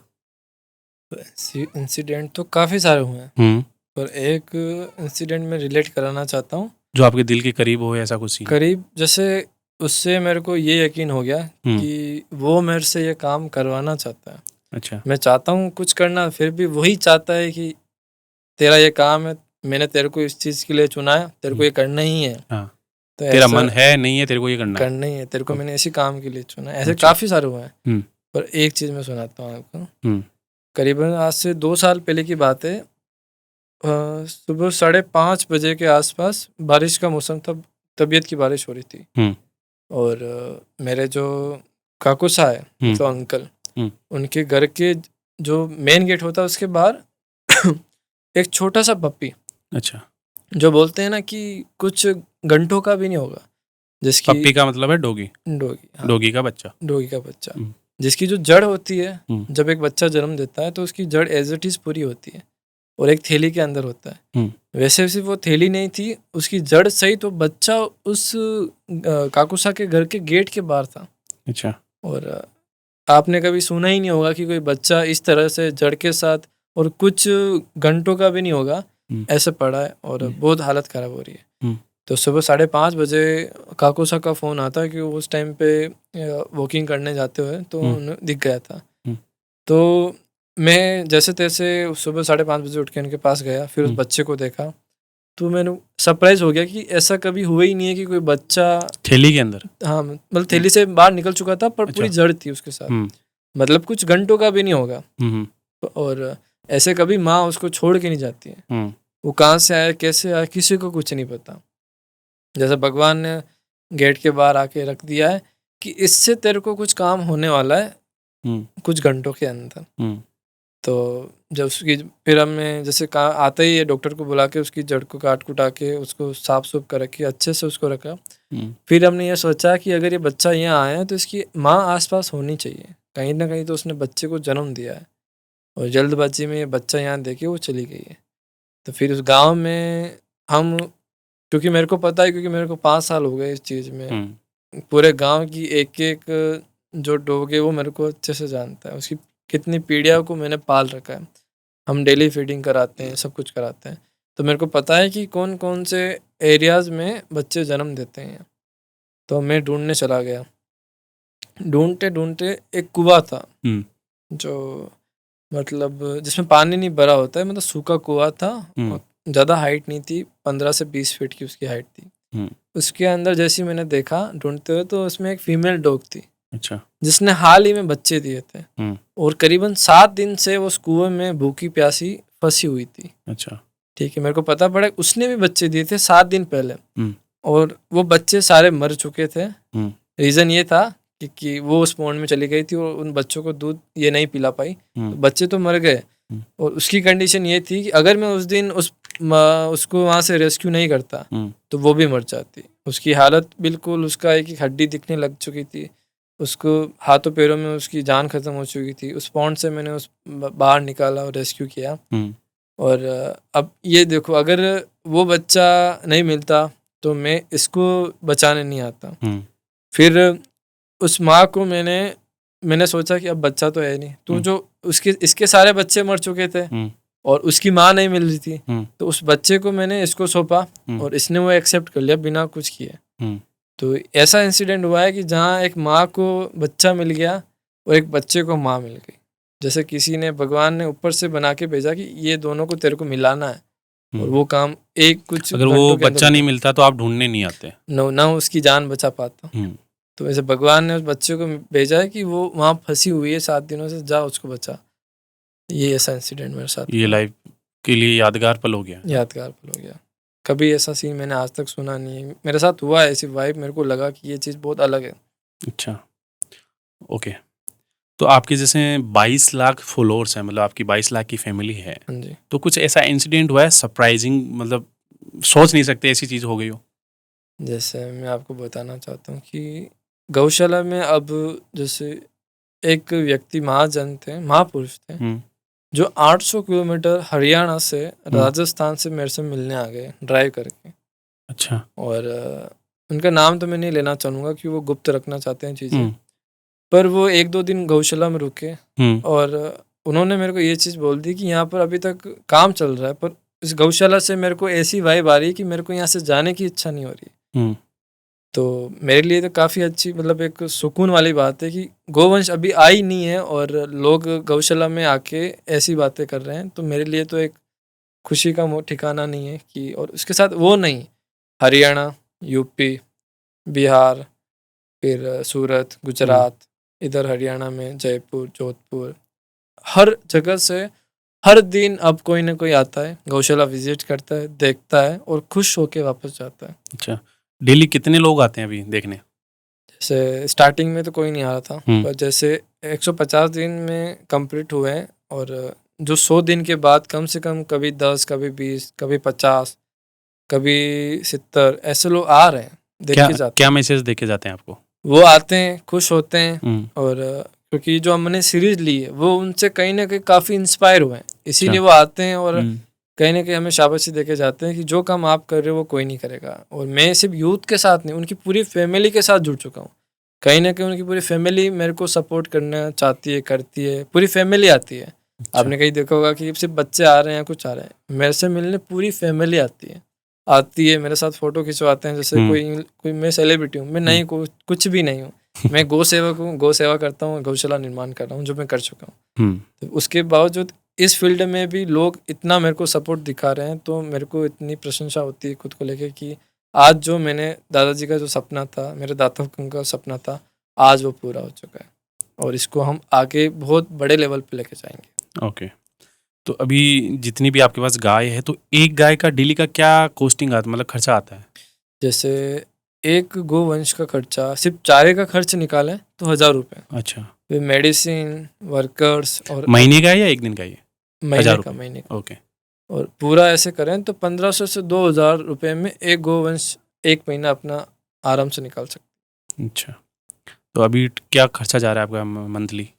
जैसे अभी तो हम गोवंश को सिर्फ जो 50-60 जो रोड साइड से आती है उनको हम 5 महीने से एक नॉर्मल हरा चारा, सूखा चारा और एक दलिया हम प्रोवाइड करा रहे हैं। तो अभी वो कॉस्टिंग कोई मायने नहीं रखती है, नॉर्मल आ रही है। पर जैसे ही हम ये तारबंदी होने के बाद स्टार्ट करेंगे तो 100 गौ माताओं का खर्च हमें आएगा कम से कम 2 लाख रुपए। ओके। 1.5 लाख से 2 लाख रुपए। 200 होंगी तो 4 लाख, 300 होंगी 6 लाख, 400 होगी 8 लाख, 500 होती 10 लाख। तो आपकी 500 गाय की कैपेसिटी है आपके? 500-600 मतलब 10 से 12 लाख रुपए इस गौशाला का मंथली खर्च हमें आएगा। ओके। तो अभी गौशाला को और कितना एक्सपेंड करने की सोच रहे हो आप? कैपेसिटी 500 ही रहेगी या बड़ी होगी गौशाला और? जैसे अब आसपास की ज़मीन की, क्योंकि वो नेशनल हाईवे पर है, तो ये अपना बेस है, इसको हम बढ़ाएंगे, हम इसको नहीं बढ़ाएंगे। हम आसपास अगर इतना हमारे पास फंड भी नहीं है कि हम गौशाला को बढ़ा पाए, तो इस गौशाला को हम यही रहने देंगे। इसके साथ साथ इसको इतना पावरफुल बनाएंगे कि इस गौशाला से हम जो दूसरी जो गौशाला बनाएंगे आगे, हमें सिर्फ एक गौशाला चाहिए जो ऑन हाईवे पे जो हमारी बन चुकी है। हमारा बेस इतना मजबूत हो चुका है। ये आपका हेड ऑफिस है? ये हेड ऑफिस हो गया। अब 1 साल के अंदर हमने चैलेंज लिया कि हर 1 साल एक गौशाला का निर्माण करेंगे। हर 1 साल में एक गौशाला का निर्माण करेंगे अगर हम सक्षम हो पाए। अभी हम सक्षम है एक गौशाला का, पर कामधेनु की सेना और भारतवासियों के अगर सपोर्ट से हमें अगर अच्छा सपोर्ट मिलता है तो हम पॉडकास्ट में आज एक चीज़ का चैलेंज देते हैं आपको, एक चीज़ बोलना चाहते हैं कि हम आने वाले समय में हर एक साल में एक गौशाला का निर्माण करेंगे। वो गौशाला बड़ी भी हो सकती है और बहुत बड़ी भी हो सकती है। ओके। तो आपकी इस गौशाला में पापा जी का क्या रोल रहा है, आपके पिताजी का? क्या सपोर्ट रहा है उनका? चेहरा मेरा है, हुँ, काम उनका है। हर चीज़ वही कर रहे हैं। मेरा सिर्फ़ चेहरा आपको वीडियोज़ में दिख रहा होगा, पर पापा ही है, ज़मीन पापा की है, कंस्ट्रक्शन लाइन पापा की है, जो वर्कर्स है वो पापा लगा रहे हैं, जो जेसीबी चल रही है, जो ट्रैक्टर चल रहा है, जो दिमाग यूज़ हो रहा है, जो एक्सपीरियंस यूज़ हो रहा है, सब कुछ पापा का यूज़ कर रहा है। जो मेरे पिताजी है, सब कुछ वही कर रहे हैं एक हिसाब से। मैं एक सिर्फ़ राह में चल रहा हूँ उनकी। वो जैसा बोलते हैं वैसा कर रहा हूँ। तो मेन जो हीरो है इस गौशाला के वो मेरे पापा हैं। ओके। पापा जी को कुछ बोलना चाहोगे? हम लड़के हैं, उनके सामने कुछ बोल सकते नहीं हैं। नहीं, इस पॉडकास्ट के थ्रू कुछ मैसेज देना चाहोगे पापा जी को? कुछ भाई उनका ये वो सपोर्ट रहा जानते हैं है। कि ओके। अपनी जो स्थिति होती है अपने यूथ में ये है कि आने वाले वो पापा को हग भी कर लेते हैं। हुँ, पर अपना जो समय निकला है जो 2000 के पीछे वाले हैं, हुँ। वो ऐसा आप होते मेरे हैं हिसाब से आज तक हग नहीं किया होगा आपने। भाई हम फ़ोन नहीं चलाते हैं, किसी का फ़ोन आता है तो फ़ोन भी नहीं उठाते हैं कि पापा आए हैं, कैसे फ़ोन करते हैं। हुँ, किसी से बात भी नहीं करते उनके सामने। वो आते हैं तो हम खड़े होके साइड में खड़े हो जाते हैं। ये उनके लिए जैसे ये आज के युवा इन ये अपने चीज़ से संस्कार हैं। हाँ, ये संस्कार मतलब होने चाहिए हर किसी हुँ, में। एक उनका जो ओहदा है उसकी रिस्पेक्ट होनी चाहिए। भले वो 1000 गालियाँ दे दे, 1000 थप्पड़ मार दे, हुँ। भई मेरे को देते हैं। मैं आपने खुश होता हूँ कि मेरे पि को देते हैं। कितनी बार पिटाई हुई है आपकी? कभी हाथ कभी नहीं उठाया है, अच्छा। पर वो यूँ एक सुनाते हैं। हुँ, और वो सुनाते हैं तो अच्छा लगता है। जिस दिन वो नहीं सुनाते तो यूँ लगता है आज पापा ने नहीं सुनाया यार, आज के दिन में क्या होगा? ये तो वो चीज़ उन्हीं से स्टार्ट होती है, उन्हीं पे ख़त्म हुँ, होती है कि करता-धरता वो हैं। मैं तो उनका बेटा जो कर रहा हूँ, वो जैसा हुँ। बोलते हैं मैं वैसा कर रहा हूँ। तो सब कुछ उनसे ही है। कभी आपने ऐसा कुछ कर दिया जिससे आपको बहुत डर लगा हो कि पापा आज तो मारेंगे? ऐसा इंसिडेंट बहुत हुए हैं। अच्छा।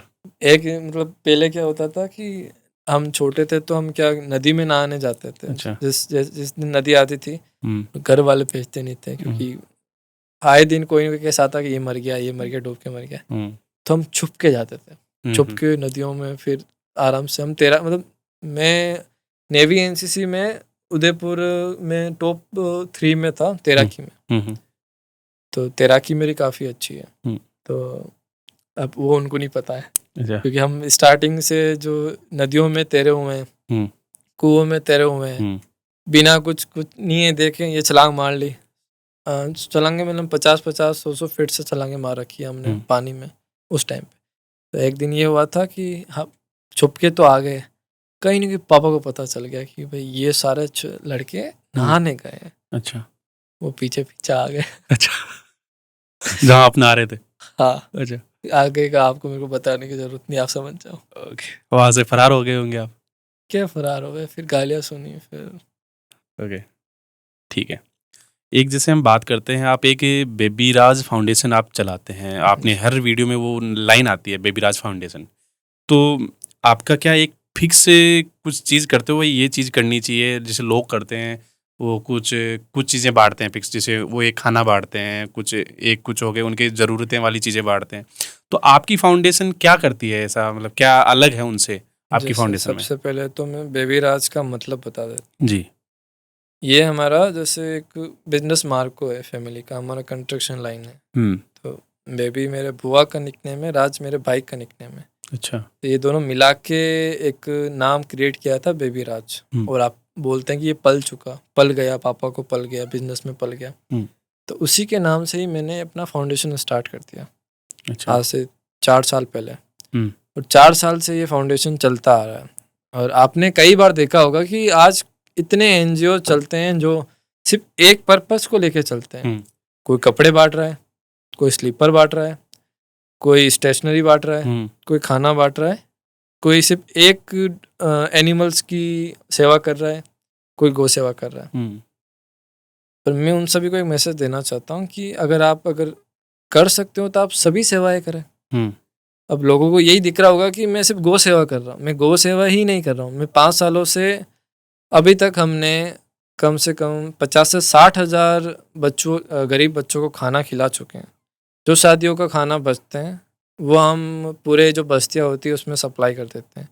साथ ही जो पिछड़ी स्कूल्स होती हैं उसमें हमने कम कम 5 से 10 हज़ार स्टेशनरी, स्वेटर, स्लीपर, शूज़ ऐसे कई चीज़ें हमने बांटी हैं। और काफ़ी अदर एनिमल्स के रेस्क्यू करें, उनको सही जगह पहुँचाया है। तो हम सिर्फ गौ सेवा ही नहीं करते हैं, हम ये दोनों हाथ से जो सेवा होती है हम वो सारी सेवाएं करते हैं। हाँ, फिक्स नहीं है भाई, यही करते हैं हम। भाई हमारा मोटिव है सेवा करना, हम्म। ना कि एक पर्टिकुलर एक चीज़ को लेके चलना।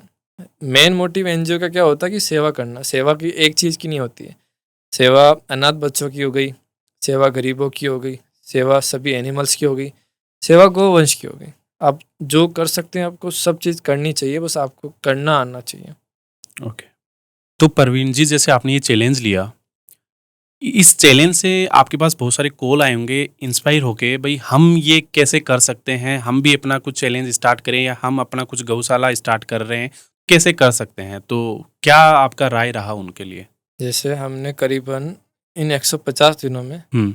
ऐसी 100 लोगों को इंस्पायर किया है अच्छा। जो आज गौशाला निर्माण कर रहे हैं। ओके। कि कैसे अलग अलग वो स्टेट में? अलग अलग स्टेट में, ओके। क्योंकि हमने हमारी जगह में 4 गौशाला बन गई हम्म। जिनका काम स्टार्ट हो गया। सबने सीरीज स्टार्ट कर दी हमको देख के कि बढ़िया। हम भी गौशाला बना के मानेंगे। तो मैं तो चाहता हूँ कि ये ट्रेंड आए, इस ट्रेंड को फॉलो करें लोग। लोग इस ट्रेंड को फॉलो करें, लोग गौशाला निर्माण करें। मैं उनको सपोर्ट करूँगा, हमारी कामधेनु सेना उनको सपोर्ट करेगी। पर आप एक ही पॉइंट है आपके लिए कि आप सच्चे दिल से सच्चे मन से गौ सेवा में लगने चाहिए, तो हम आपको सपोर्ट ज़रूर करेंगे। तो साथ ही 100 लोगों को हमने इंस्पायर करके 100 लोग हमारे पास आए, तो काफ़ी सारे हैं, हज़ारों की संख्या में फ़ोन आए कि हम कैसे स्टार्ट करें। उनमें से आज पूरे भारत में कामधेनु सेना के द्वारा 100 गौशाला ऐसी तैयार मतलब इंस्पायर होकर तैयार हो रही है जहाँ गोवंश की आने वाले समय में रक्षा और सेवा की जाएगी हमारे द्वारा। आपको नहीं लगता कुछ लोग ये फॉलोअर्स के चक्कर में कर रहे हो या पैसों के लिए कर रहे हो? आपको भी बहुत सारे कमेंट आते होंगे, भैया जी तुम पहले गाड़ियाँ वाड़ियाँ इतने शौक नहीं थे, गौशाला के चक्कर में जो डोनेशन आया उससे आप अपने शौक पूरे कर रहे हो, पार्टियाँ कर रहे हो, आईफोन चला रहे हो, गाड़ियाँ चला रहे हो। तो उसके बारे में आप क्या बोलना चाहोगे जनता को? ये चीज़ आपने मेरे से सही पूछी है, मैं इसका जवाब भी देना चाहता हूँ हम्म। कि गौशाला का चैलेंज लिए मेरे को 150 दिन हुए हैं। और जो मेरा बैकग्राउंड है वो आप शायद कोई जानता नहीं है।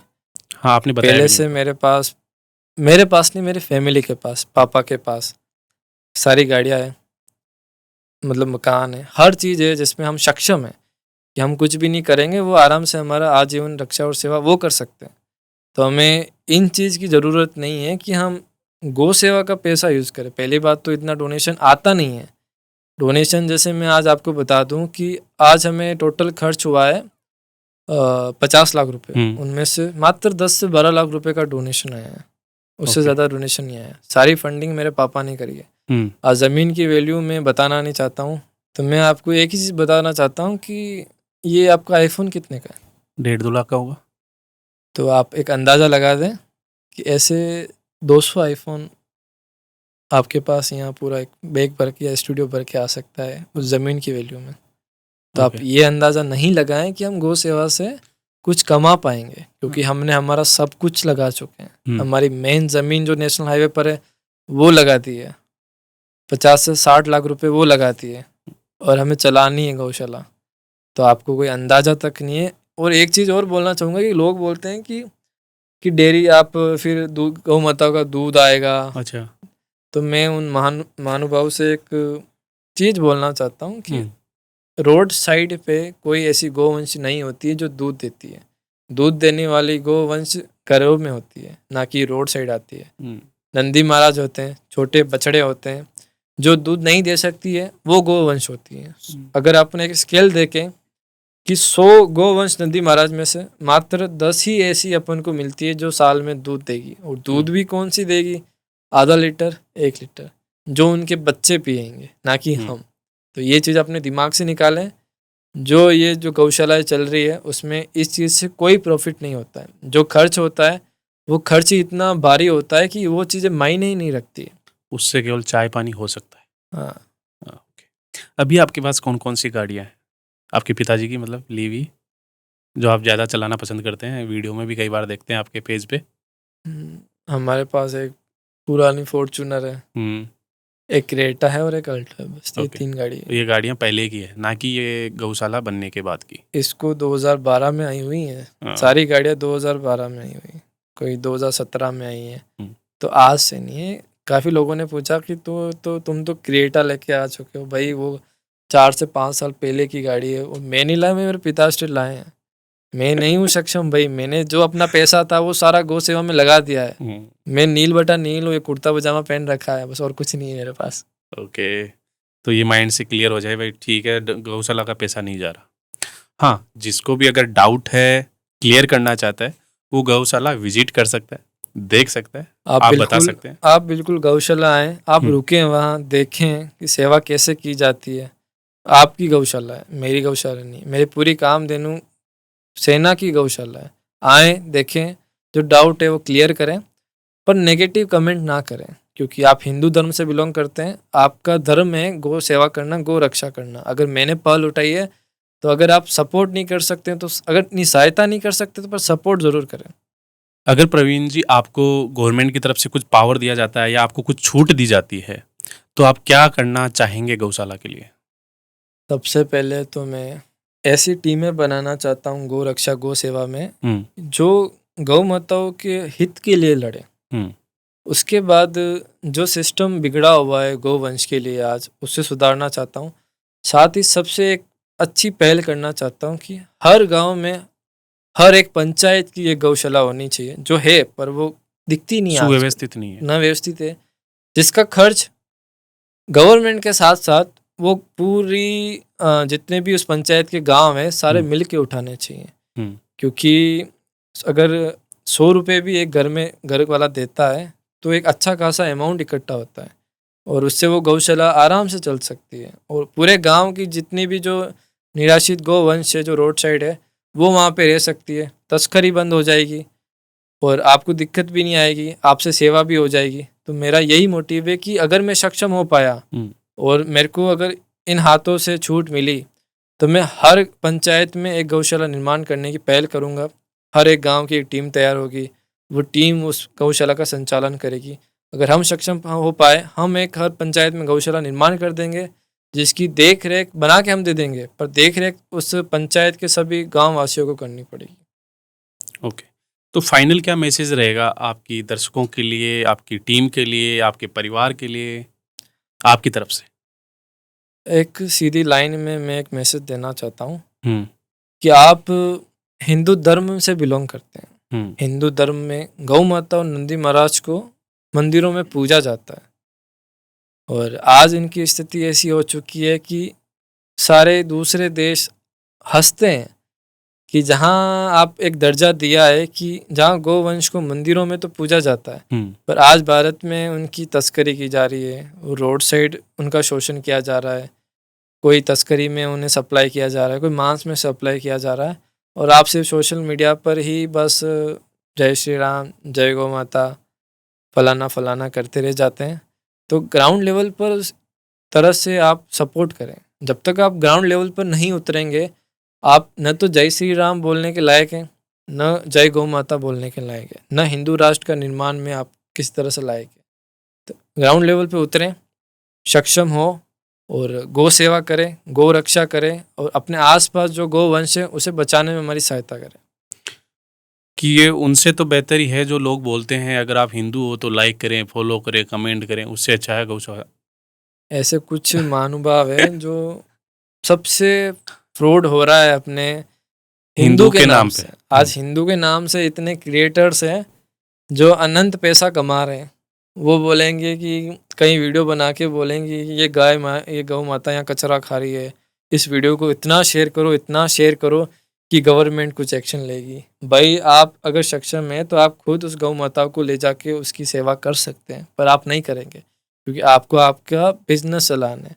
आपको मैं नाम फॉलोअर नहीं लूँगा, पर आपको पता है कि ऐसे कौन-कौन से क्रिएटर हैं जो गौ माताओं के नाम पर, हिंदुत्व के नाम पर फर्जीवाड़ा करते हैं और उनका घर खर्च चला रहे हैं सिर्फ हिंदुत्व के नाम पर। ऐसे क्रिएटर को सपोर्ट करें जो अच्छा काम कर रहे हैं। जो एक अच्छी पहल कर रहे हैं। मैं अकेला नहीं हूँ जो अच्छी पहल कर रहा हूँ, मेरे साथ ऐसे काफ़ी क्रिएटर्स हैं जो कहीं इतने हार्डेस्ट चैलेंज लिए हैं, जो कहीं ना कहीं हमारे हिंदू धर्म को सपोर्ट कर रहे हैं, जो सिर्फ सोशल मीडिया पे सपोर्ट नहीं कर रहे हैं, रियल मायने में सपोर्ट करें, उन्हें सपोर्ट करें।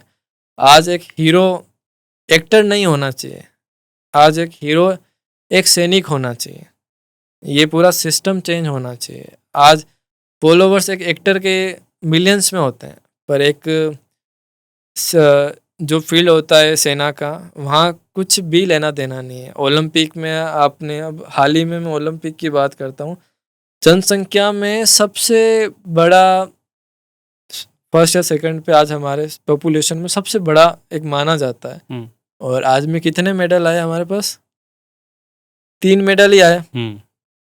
और जो हमारे एक दिल्ली के आकार की, राजधानी के आकार के जो देश है, वो 34 मेडल, 25 मेडल, 65 मेडल, तो कहाँ कमी आ रही है? ये सवाल आपने कभी सोचा है? सोचिए। सोचेगा इंडिया तो आगे बढ़ेगा इंडिया। तो प्रवीण जी, अपन अब शुरुआत करते हैं कुछ रैपिड फायर क्वेश्चन की, जिनमें मतलब आपको कुछ वर्ड्स में ही आंसर देना है। मेरे क्वेश्चन मैं स्टार्ट करता हूँ, आप रेडी हैं? बिल्कुल तैयार है जी। तो आपका मॉर्निंग रूटीन क्या रहता है? गौ सेवा करना। क्या बात, क्या करना चाहते हो आप? गौ सेवा। ओके। Big dream? गौ सेवा, गौशाला बनाना। हॉबी? गौ सेवा। क्या बात है। फेवरेट प्लेस टू विजिट, मतलब आप कहाँ जाना पसंद करते हैं? गौशाला। क्या बात है। Biggest achievement? गौशाला। वाह। एक शब्द में आपको डिस्क्राइब करना है अपने बारे में? गौ सेवक। क्या बात है। इंस्पिरेशन? इंस्पिरेशन भी वही है, गौशाला बनाना, गौशाला, गौ माताओं की रक्षा करना। गो सेवा के अलावा आप क्या करना पसंद करते हैं? और गौशाला बनाना। ओके, क्या बात है। फ्री टाइम में क्या करते हो आप? गौ सेवा। क्या बात है। आने वाली जो जनरेशन है उनको क्या मैसेज देना चाहोगे आप? गौ सेवा कराना। अगर आपको बिग बॉस में जाने का मौका मिलता है तो वहां पे आप क्या मैसेज देना चाहोगे और क्या करोगे? गौ सेवा करना, गौ रक्षा करना, गौ माताओं के हित के लिए लड़ना। गौ सेवा को छोड़ के आप क्या करना चाहोगे? गौ सेवा। क्या बात है, क्या बात है। तो प्रवीण जी, आपके ऑलमोस्ट क्वेश्चन के आंसर गौ सेवा है, तो आपको ये गौ सेवा करके मिलता क्या है? गौ सेवा करने से क्या मिलता है? गौ सेवा करने से अंदरूनी सुकून मिलता है, एक रिलीफ मिलता है, जो किसी चीज से नहीं मिलता है। कभी करके देखें, आप सारी चीजें भूल जाएंगे। आप पॉडकास्ट को छोड़ के हमारे साथ गौ सेवा में आ जाएंगे। तो फिर हम पॉडकास्ट किसका करेंगे? गौ सेवा, गौ सेवक का। वो हम कर रहे हैं। ओके। प्रवीण जी, आप अपने आप को आने वाले 5 साल में कहाँ देखते हैं या कहाँ देखना पसंद करते हैं? मैं आने वाले 5 सालों में खुद को ऐसी 5 गौशाला का निर्माण करते हुए देखना चाहता हूँ, जहाँ लाखों की संख्या में गौ वंश को बचाया जाए, और कोई भी गौ वंश रोड साइड अपना जीवन यापन मेरे होते हुए नहीं करनी चाहिए। यही मेरा लक्ष्य है और यही मेरा उद्देश्य है। मैं आप सभी से आशा रखता हूँ कि आप आने वाले समय में हमें जितना ज़्यादा सपोर्ट कर सकते हैं करें, क्योंकि आपके एक सपोर्ट की वजह से हम आने वाले समय में काफ़ी गौ वंश की जान बचा सकते हैं। जो हिंदुत्व में जो गौ माता को दर्जा दिया गया, हम उन्हें वो वापस लौटा सकते हैं, सिर्फ आपके फॉलो करने की वजह से भी, सपोर्ट करने की वजह से भी। तो सोशल मीडिया का सही यूज़ करें, गौ सेवा में अपना योगदान एक फॉलो करके देवें। राधे राधे। प्रवीण जी, जैसे हम आपके इंस्टाग्राम पे वीडियोस देखते हैं जिनसे लोग इंस्पायर होते हैं, एक आपका बोलने का फ्लो अलग है, आपका बताने का तरीका अलग है, जिनसे लोग पसंद करते हैं, बहुत ज़्यादा पसंद भी करते हैं। तो एक फाइनल मैसेज, आज आपको गौशाला के कितने दिन हो गए और अभी तक आपने क्या क्या कर दिया है और क्या उद्देश्य है, वो हम आपके दर्शक, मेरे दर्शक जितने भी ये देख रहे हैं, उनको एक फाइनल मैसेज आपके उसी फॉर्मेट में जो लोग पसंद करते हैं। अभी तक का कुल खर्च 50 लाख रुपए। आधे राधे कुंज कामधेनु गौशाला का 156वां दिन। मैं Praveen Singh Chauhan, founder of Babyraj foundation, मैं एक गौशाला का निर्माण कर चुका हूं, जिसका उद्देश्य गौ वंश को बचाना है और नंदी महाराज की आजीवन रक्षा और सेवा करना है, और अपने यूथ को गौ सेवा के प्रति जागरूक करना है। तो आओ मिलकर गौ वंश को बचाएं और अपने हिंदू धर्म को निभाएं। राधे राधे। बहुत ही बढ़िया। आपका ये जो फ्लो है ना, सबको एक अलग से अंदर से मोटिवेट करता है, इंस्पायर करता है, और इसीलिए आपके वीडियोस देखे जाते हैं। उनको कुछ ना कुछ मतलब एनर्जेटिक मिलता है, उनको एक फील आता है आपके वीडियो से। तो बहुत ही बढ़िया लगा आज आपके साथ पॉडकास्ट करके। आपको कैसा लगा? मैं अभी तक मेरा पहला एक्सपीरियंस है पॉडकास्ट का। हम्म, इनका सेटअप मतलब इतना प्रीमियम है कि मैंने वीडियोस में इतने कोई जो बड़े-बड़े क्रिएटर्स है जो पॉडकास्ट है वहाँ पे भी इतना अच्छा सेटअप नहीं किया गया जिनका हमारे महेंद्र जी का सेटअप है। तो मैं चाहता हूँ जो भी क्रिएटर्स है वो इनके साथ जुड़ें और मैं इनको एक चैलेंज देता हूँ कि आप भी 75 दिन का चैलेंज लें और उन 75 दिन में ऐसे अलग-अलग क्रिएटर्स को लाएं जिनकी वजह से आने वाले यूथ को कोई सफलता प्राप्त करने में सहायता प्राप्त हो। तो प्रवीण जी चैलेंज लेने के लिए तो रेडी हैं, हुँ, लेकिन इसमें एक दिक्कत ये है हुँ, कि मैं 75 संडे का चैलेंज ले सकता हूँ। हर संडे को एक पॉडकास्ट जाएगा, हाँ, अलग-अलग लोगों से मैं मिलवाऊँगा, अलग-अलग लोगों की जर्नी आपको देखने को मिलेगी। उनसे एक क्रिएटर से आप एक चीज़ भी सीखते हो, तो 75 चीज़ें आप सीख जाओगे। तो आप अपनी लाइफ में सफल हो जाओगे। तो हर संडे को एक पॉडकास्ट आता है मेरा। तो सबसे पहले तो आप फॉलो कर लें हाँ, क्योंकि ये 75 संडे आपकी लाइफ चेंज कर सकते हैं। जैसे कामधेनु सेना ने किए वैसे यट हुँ। महेंद्र जी भी कर हर संडे सकते को हैं। मैं एक नए क्रिएटर से आपको मिलाने वाला हूँ, जिनसे आपको एक अगर एक चीज़ भी आप उनसे सीखते हैं, तो 75 चीज़ें सीख जाओगे। तो लाइफ में ये इतनी बहुत होती है, अगर आप सक्सेसफुल बनना चाहते हैं, तो इनफ है वो चीज़ें। आप में से जो-जो लोग कामधेनु गौशाला को सपोर्ट करना चाहते हैं, उन सभी की लिंक्स नीचे डिस्क्रिप्शन में मिल जाएगी, वहाँ जाके आप फॉलो कर सकते हैं। गौशाला में अभी लेटेस्ट में क्या-क्या अपडेट चल रहा है, क्या-क्या काम हो गया, सारी जानकारी आपको उनके पेज पे देखने को मिल जाएगी। और मैं ये आशा रखता हूँ कि जिस तरह आपने हमें सपोर्ट किया है, तो ये जो 75 पॉडकास्ट आने वाले हर संडे, तो ये आपकी लाइफ का गेम चेंजर हो सकता है। चूकना मत और साथ ही वाईटी महेंद्र पॉडकास्ट को ज़्यादा से ज़्यादा सपोर्ट करें, फॉलो करें। राधे राधे। राधे-राधे।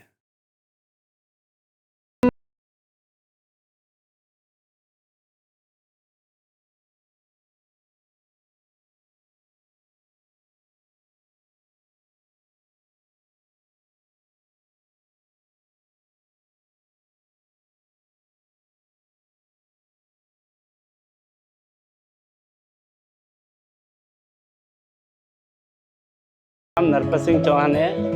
फादर का नाम भगवत सिंह चौहान है। निवासी कल्लाखेड़ी बल्लावाली।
राधे।